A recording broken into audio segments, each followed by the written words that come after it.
All right, total reversal of position by the American Academy of Dietetics and Nutritionists. Now, this is something that they had stated previously in previous iterations of their position paper, that a vegan diet specifically was not only safe and nutritious, but it is appropriate for all ages and all stages of life. So what the 2025 version revealed or stated or did not state, which is just as important, they failed to mention that this was safe for infants, children, and breastfeeding women. They said it's okay in adults, but kids, they left that piece out there, and it's very conspicuous.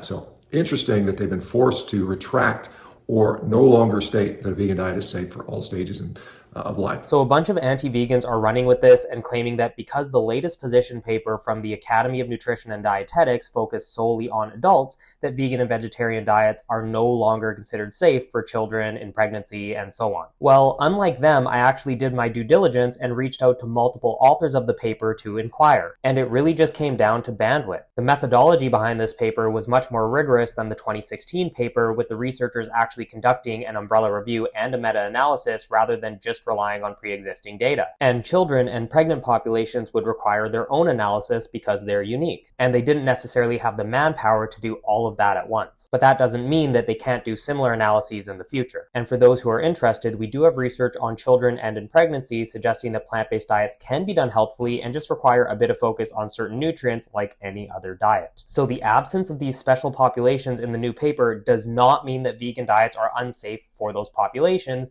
nor were the authors forced to retract any claims like he suggested. Those populations just weren't a part of the analysis. It would be like seeing a California weather report saying that it's sunny in Los Angeles and just assuming that that means it's not sunny in New York because the report didn't mention it. Maybe that California report just wasn't looking at New York. But if we were to apply their logic for a moment and note that there aren't any position papers stating that a carnivore diet is safe for any population, I guess Shawn would conclude that carnivore diets are unsafe for all, right?